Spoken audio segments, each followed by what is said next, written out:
Bonjour à tous, merci de nous retrouver sur cette nouvelle vidéo.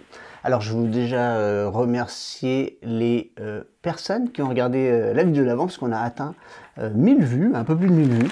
Voilà, donc c'est une petite chaîne de partage de jeux et de tests de jeux. Donc merci beaucoup aux personnes qui ont regardé cette vidéo. Et puis nous avons atteint 100 abonnés. Alors je sais, c'est pas grand chose par rapport à la vie en général de YouTube.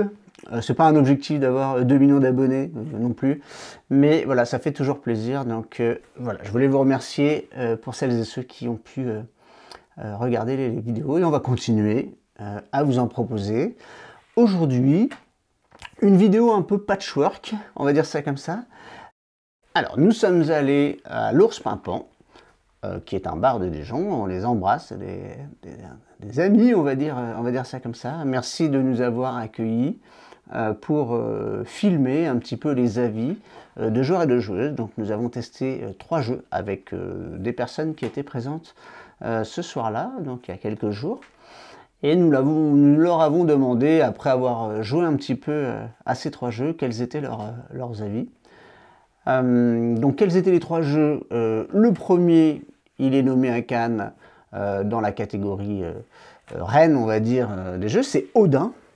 Voilà. Donc, Odin, c'est un petit jeu, comme ça, avec voilà, des petites cartes. Ah, vraiment toutes petites, hein, peut-être, voilà. Donc Odin, qu'est-ce que c'est? Alors c'est un jeu où vous allez devoir, avec les cartes que vous avez en main, mettre plus que la carte qui est mise au centre de la table, hein, chacun à son tour. Alors pour cela, vous devez en fait mettre une valeur supérieure. Donc s'il y a une carte au milieu de la table, vous pouvez mettre une carte ou 2 cartes, en sachant que si vous mettez 2 cartes, vous devez respecter la règle suivante, soit les couleurs des 2 cartes sont identiques, ou soit les valeurs des cartes que vous allez mettre sont identiques, par exemple, voilà, 2, 1, d'accord? Et vous devez donc faire plus que la valeur qui est sur la carte qui est au centre de la table. Donc par exemple, si je mets 2, 1, ça va faire 11. Voilà, ça ne s'additionne pas, ça s'ajuste comme ça. Et idem, si je vais mettre un 8 et un 1, on prend forcément la plus grande des 2 cartes pour les dizaines. Voilà, 80. Voilà, donc vous allez faire ça. Donc la personne qui joue récupère à minima une carte qui est au milieu de la table, et pour la remettre dans sa main.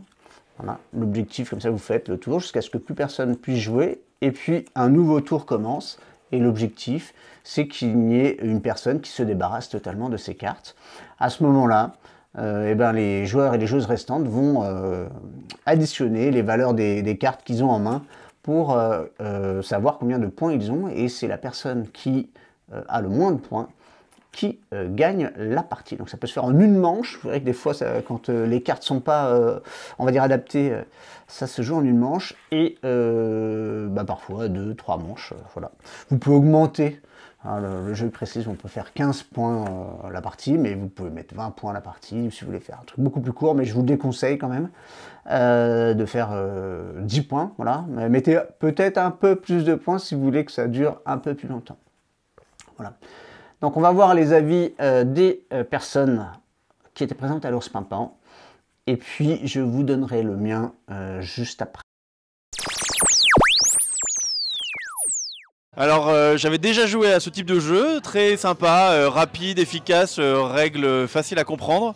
J'ai bien aimé la topographie des cartes, c'était vraiment belle et tout, sympa à jouer. Et c'est un jeu hyper pratique et facile à comprendre. Par contre, j'ai moins aimé si tu as un mauvais jeu, en clair tu peux pas faire grand chose, et il y a une fois j'ai pu jouer aucune de mes cartes, donc c'était un peu blasant et frustrant de jouer sans pouvoir jouer. J'ai bien aimé ce jeu parce qu'il était rapide d'installation, et du coup c'était facile de comprendre les règles. Par contre, je pense que pour comprendre mieux les stratégies à mettre en place, il faudrait jouer un petit peu plus que 2 parties. Je ne suis pas forcément habituée à jouer à ce type de jeu. C'était relativement simple. J'ai gagné 2 fois sur 3. Et j'ai pas trop compris à quoi servaient les Vikings. Mais c'était très sympa. Alors voilà les avis qu'on a pu recueillir, hein, donc des joueurs et des joueuses, alors plutôt des personnes qui étaient là, donc voilà, pas forcément des personnes qui ont l'habitude de donner leur avis ou qui analysent un peu concrètement les jeux auxquels ils jouent. Mais voilà, c'est toujours intéressant, il y avait une bonne ambiance aussi. En ce qui me concerne, alors j'étais un petit peu dubitatif, pour être franc avec vous, sur le jeu Odin au début, notamment quand j'ai vu sa nomination pour le prix de l'As d'Or à Cannes.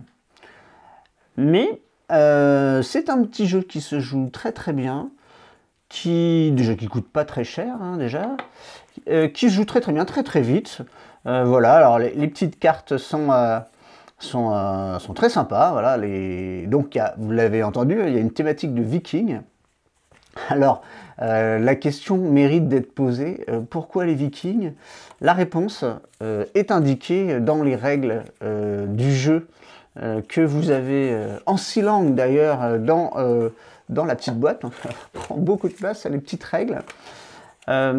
Donc voilà, est précisé dans les règles ici. Donc pourquoi? Il y a même voilà. Pourquoi le thème viking? Donc je vous lis, hein, nous voulions ajouter un thème de jeu qui est finalement très abstrait. Donc le thème de viking ne va pas servir à grand chose dans le jeu, en fin de compte, hein, parce qu'il n'y a que les couleurs et les valeurs qui servent au jeu. Mais en fait ça vient du prototype qu'avait cette thématique-là. Donc donc le prototype s'appelait Valhalla. Donc ils ont gardé en fait cette symbolique des Vikings pour le jeu. Alors peut-être que c'est quelque chose qui va ajouter un plus au design du jeu. On verrait les petites cartes sont vraiment très sympas, je trouve. Alors il y a des personnages particuliers des légendes vikings, hein, comme les guerriers, voilà, comme le berserker, comme le devin, on peut imaginer Odin avec... alors Odin a 2 corbeaux, il me semble. Voilà, donc c'est vraiment des petites illustrations qui sont quand même issues de la mythologie nordique. Donc je vous conseille ce petit jeu, voilà. Je fais un coucou aussi à ma podologue, voilà, avec qui je discute jeu quand je vais la voir. Alors je pense que je vais pas la voir assez souvent, mais bon, moins j'y vais, mieux je me porte, comme on dit. Voilà, donc je lui fais un petit coucou. C'est un jeu dont elle m'avait parlé avant qu'il soit nommé. Donc elle avait eu le flair pour ça. Donc un tout petit jeu qui coûte rien. Je vous conseille de l'acheter, le jeu. On verra si il reçoit le prix de l'As d'Or dans la catégorie Reine de cette année à Cannes. Alors, on a testé un deuxième jeu à l'Ours Pimpant. Voilà, un jeu de pli collaboratif. Alors, il en existe déjà, des jeux de pli collaboratifs. Celui-ci est inspiré du Seigneur des Anneaux, hein, de Tolkien. Donc, c'est la communauté de l'anneau, le jeu de pli coopératif. Voilà. Donc, dans ce jeu, c'est un jeu à chapitres, en fait. Donc, il y a 18 chapitres. Sachant que vous pouvez quand même, au-delà des 18 chapitres, quand vous les avez joués, continuer à jouer en mélangeant un petit peu les différentes cartes que vous allez retrouver, qui vont s'ajouter chapitre après chapitre.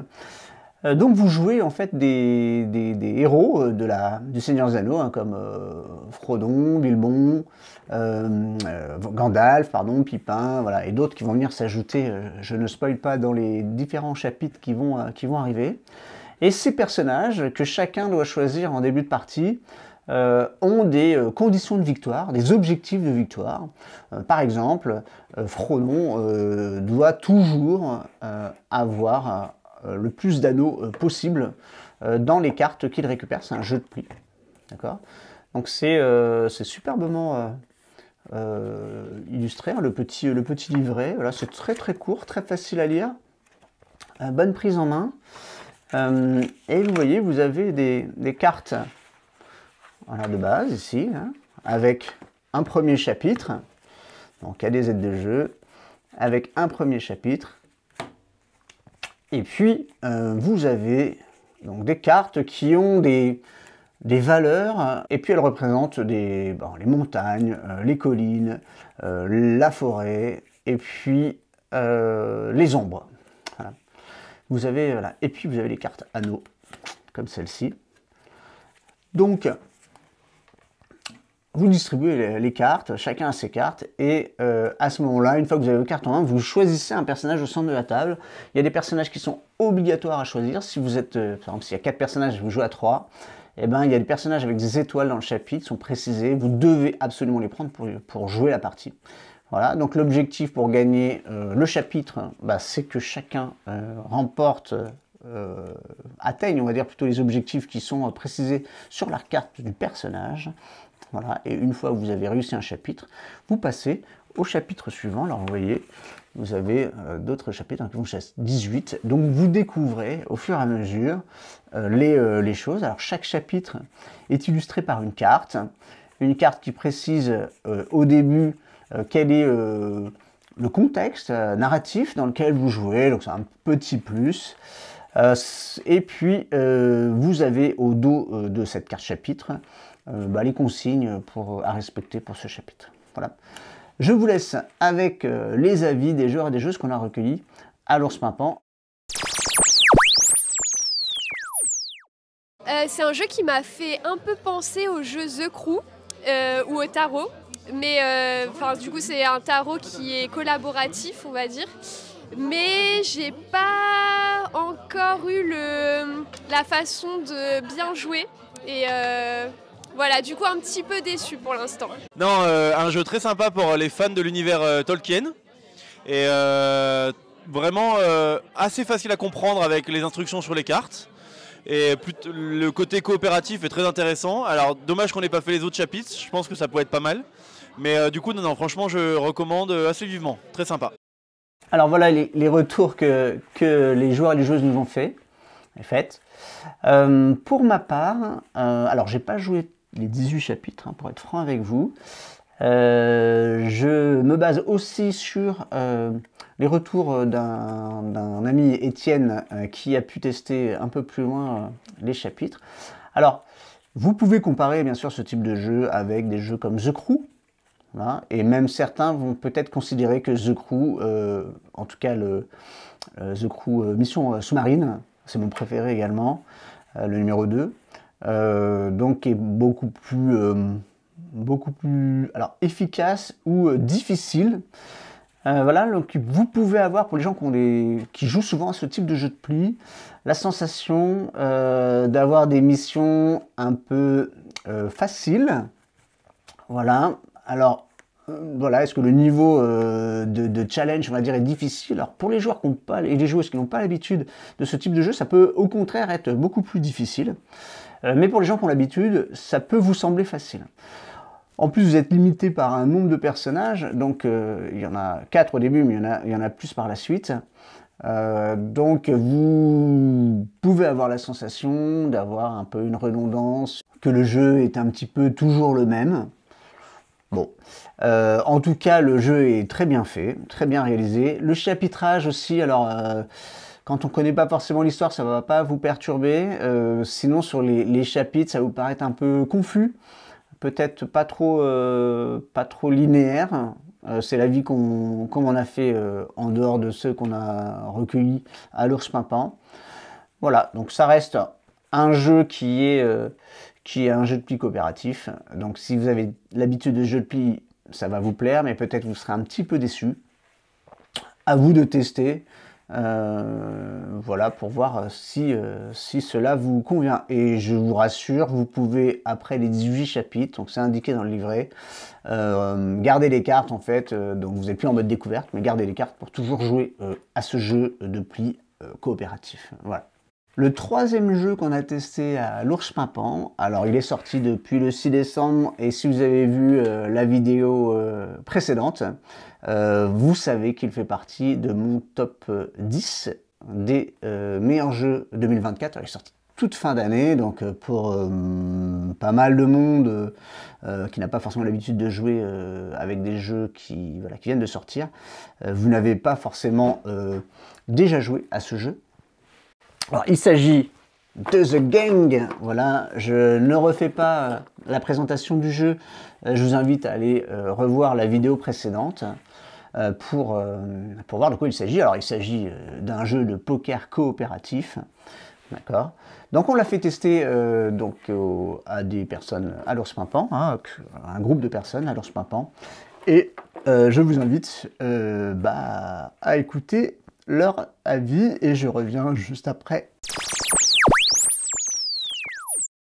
Alors c'est un jeu qui ne plaira pas à ceux qui aiment le poker, parce que ceux qui aiment le poker sont des puristes, et c'est un jeu qui va perdre ceux qui ne connaissent rien au poker. Mais c'est un jeu qui est très drôle, qui vaut la peine d'être essayé. Il y a évidemment du hasard, un petit peu de stratégie et de bonnes engueulades. Donc c'est un bon jeu. Alors moi j'avais déjà joué à ce jeu que je trouve très ludique et que j'ai beaucoup de plaisir à redécouvrir encore et encore et encore. J'ai bien aimé le jeu, j'y avais déjà joué une fois et même si plus on est nombreux, plus c'est compliqué je trouve, on arrive à bien s'amuser même si on perd, donc voilà, j'aime bien. Non mais jeu hyper sympa, surtout avec des gens qui ne savent pas jouer au poker. Au moins ça nous permet de gagner ou de perdre et de déclencher les alarmes. Alors voilà pour les avis des personnes qu'on a eu à l'Ours Pimpant. Voilà, donc c'est un jeu qui marche, je vous redis pas, vous l'avez vu dans les vidéos précédentes, mais pour refaire très rapidement une synthèse, voilà, que vous soyez, on va dire, habitué à jouer au poker ou pas, ça va matcher. Ça peut créer des petits frottements, c'est très intéressant quand vous avez autour de la table des joueurs qui ont l'habitude de jouer au poker et d'autres pas. Si vous êtes que des joueurs de poker ou des joueuses de poker autour de la table, peut-être que ça va vous sembler un peu plus simple. En tout cas, vous allez avoir des automatismes pour deviner la main de vos compères. Voilà, en tout cas, vous allez passer un très très bon moment avec ce jeu, avec The Gang. Des crises de rire, des combinaisons, c'est ce qu'on a eu avec le groupe de joueurs qui n'ont pas l'habitude de jouer, où quelqu'un avait un brelan et pensait qu'il avait rien du tout. Donc voilà, avec des joueurs et des joueuses qui n'ont pas l'habitude du poker, ça peut être très très drôle au début. Voilà, il faut lâcher prise pour les gens qui jouent au poker.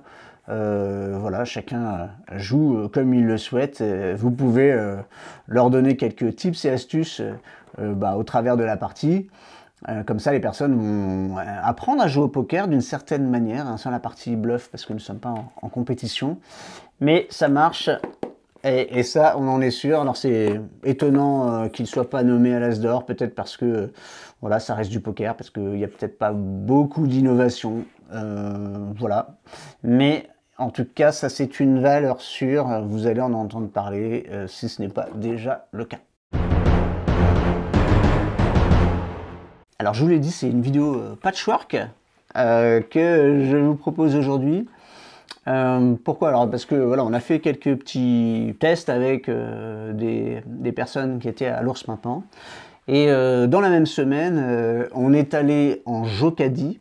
Voilà, alors qu'est-ce que c'est un Jocadie pour les personnes qui ne sont pas de Dijon ou même de Dijon, donc sachez qu'il y a une boutique de jeux qu'on embrasse, Jocad. Et une fois par mois, ils font un jeudi en Jocadie, c'est-à-dire que le soir, donc après la fermeture de la boutique, donc de 20h jusqu'à minuit maximum, il y a des tables et en fait proposent sur réservation nominative de tester en fait des jeux qui soit viennent de sortir, ou soit, alors pour eux, pour la boutique, ou soit qu'ils vont mettre en vente le lendemain, le vendredi, c'est le jour des sorties chez Jocad. Voilà, donc on a pu tester comme ça des nouveautés, alors des choses dont vous avez peut-être déjà entendu parler, et puis d'autres moins. Alors le premier jeu qu'on a testé, donc on était avec des personnes, on était 8, je crois, autour de la table. Donc on a testé, alors moi j'étais venu surtout pour ça, pour tester Flip 7. Voilà, vous avez, les gens qui suivent, vous avez forcément entendu parler de ce petit jeu. Alors il est sorti là.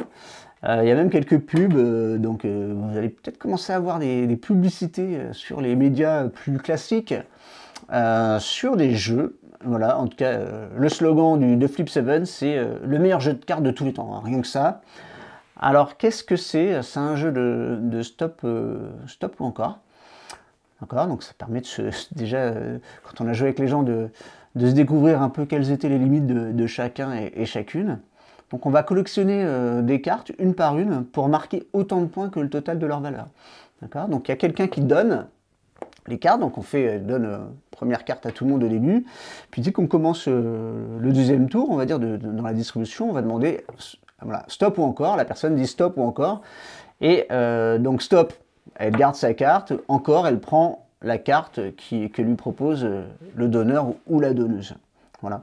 Et puis à la fin, quand le jeu s'arrête, si vous avez les cartes devant vous, bah vous faites le nombre de points qu'il y a devant vous, ça fait un 8 et un 12, bah voilà, vous avez fait 20 points. Alors ça, c'est quelque chose, mais si, par malheur, vous recevez la même carte que celle que vous avez déjà, par exemple vous avez un 5, vous recevez un autre 5, eh bien vous sautez. Voilà, donc boum, vous sautez, vous perdez vos cartes, vous les mettez dans la défausse, et du coup vous allez faire 0 points. D'accord? Donc là est la notion du stop ou encore. Et voilà, vous décidez comme ça. Alors sachez aussi que le paquet compte des cartes qui vont de 1 à 12. Il y a même un 0 donc, également. Donc le 0 et le 1 sont en un exemplaire. Les cartes de valeur 2 en 2 exemplaires, les cartes de valeur 3 en 3 exemplaires. Voilà, donc plus vous essayez de faire des points, plus il y a de risques que vous puissiez repiocher cette carte de même valeur. Donc le 12 est en 12 exemplaires, donc il y a des chances que, ok, vous faites des points, mais vous avez plus de chances de sauter si vous récupérez un autre 12. Voilà. Alors, il y a des cartes en plus, il y a 3 cartes notamment en plus dans le jeu. Il y a la carte seconde chance, voilà, donc c'est une belle carte rouge avec un cœur. Donc la seconde chance, c'est simple, si vous prenez une deuxième carte et qu'elle est identique à une des cartes que vous avez devant vous, et voilà, vous ne sautez pas, juste cette carte saute et vous allez pouvoir continuer. Voilà, c'est une seconde vie, on va dire ça comme ça. Vous avez la carte stop. Donc quand vous piochez cette carte-là, quand on vous la donne, parce que c'est le donneur ou la donneuse, la carte seconde chance c'est aussi valable, mais en général on la garde pour soi.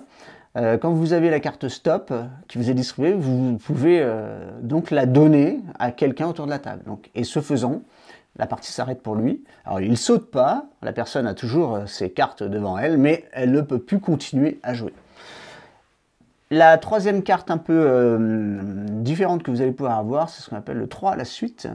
Donc là, vous allez forcer quelqu'un, ou pour vous, si vous pensez avoir pas beaucoup de cartes, à piocher 3 cartes à la suite.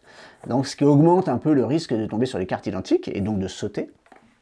Mais voilà, on a vu que les gens étaient très très joueurs là-dessus, et même moi d'ailleurs, non allez, j'essaye d'accumuler les cartes. Donc voilà, des fois c'était pertinent, des fois ça ne l'était pas du tout.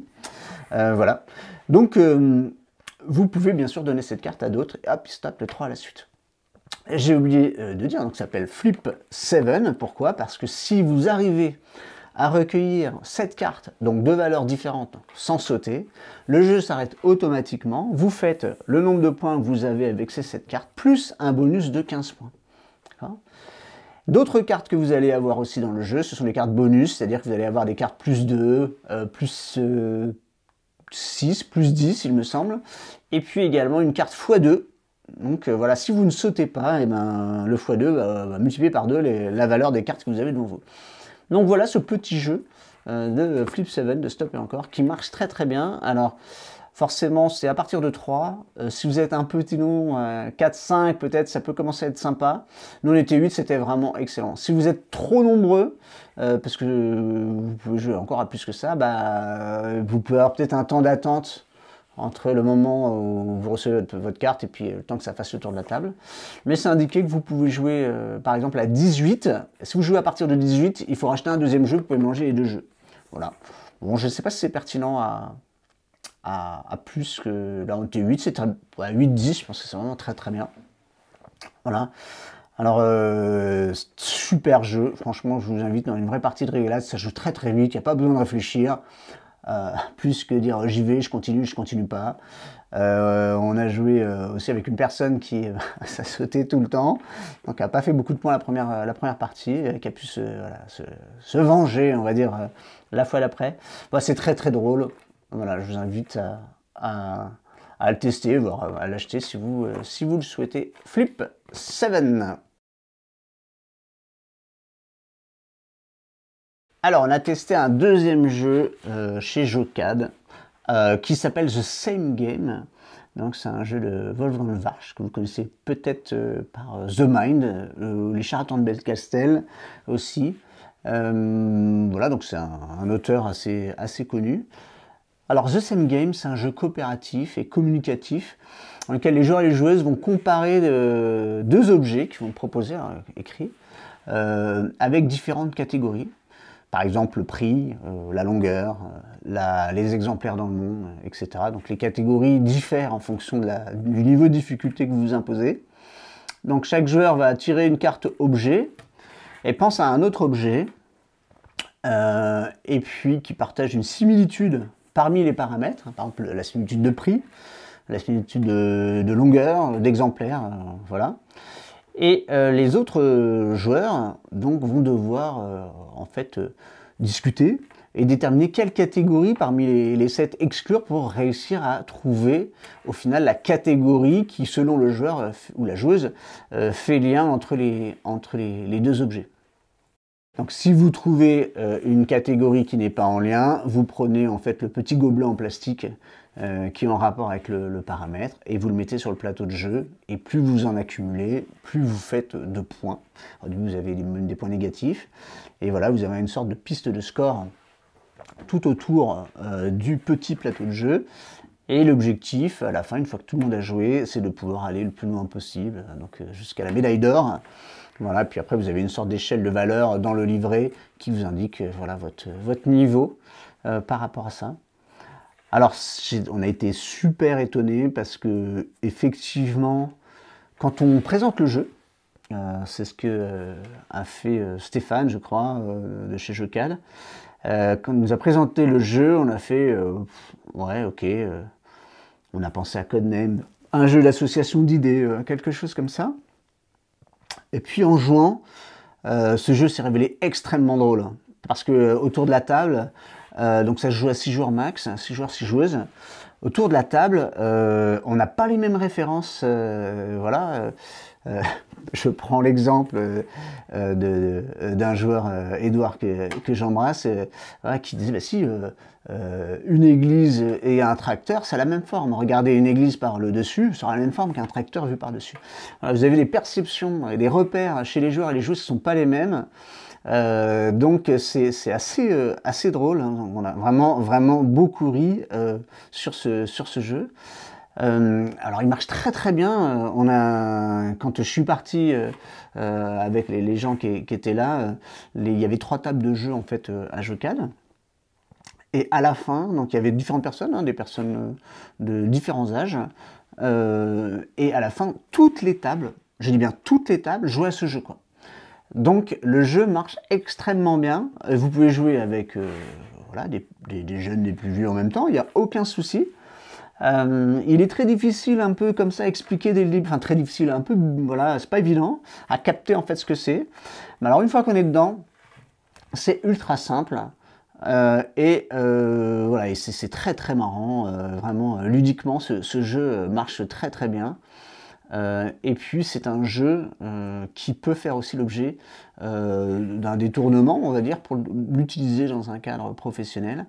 Si ça vous intéresse, je publie sur LinkedIn, je mettrai un peu les petites références dans la vidéo, des fois des rendus, des possibilités que vous pourrez de détourner tel ou tel jeu dans un cadre professionnel, donc que ce soit en formation, en facilitation, voilà, selon les usages. Donc je vous invite à regarder, si cela vous intéresse, plutôt sur ma page LinkedIn. Voilà. Voilà, cette vidéo s'arrête là, une vidéo un peu patchwork. Alors j'ai mis quelques images des jeux en question, des personnes qu'on a pu avoir à l'Ours Pimpant.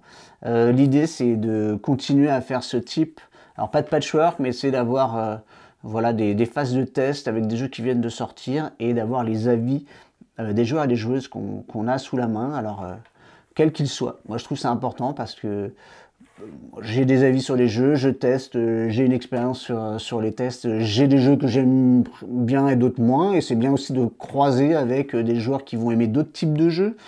Donc on fait quand je leur propose, il y a une sélection, un petit sondage pour savoir parmi des jeux qui viennent de sortir, pour savoir lesquels ils souhaitent tester. Alors ça reste des jeux jusqu'au niveau initié, pas expert pour le moment parce que ça prend du temps qu'on n'a pas forcément, en tout cas dans un bar ou dans un lieu à l'extérieur. Mais voilà, l'idée c'est d'essayer de proposer comme ça une vidéo par mois. On va voir si j'arrive à tenir la cadence et si je trouve toujours des joueurs, bien sûr, et des joueuses pour tester avec moi. Donc les joueurs et les joueuses que j'ai croisés, je vous remercie grandement d'avoir joué le jeu, d'avoir donné votre avis, quel qu'il soit, et puis d'avoir participé, bien voulu participer à cette vidéo. Hein. J'aurais demandé bien sûr leur avis pour apparaître à l'écran. Voilà. Eh bien, je vous embrasse. Il y aura une prochaine vidéo que j'arriverai à finaliser sur le jeu de rôle Babel. Promis, je vais y arriver.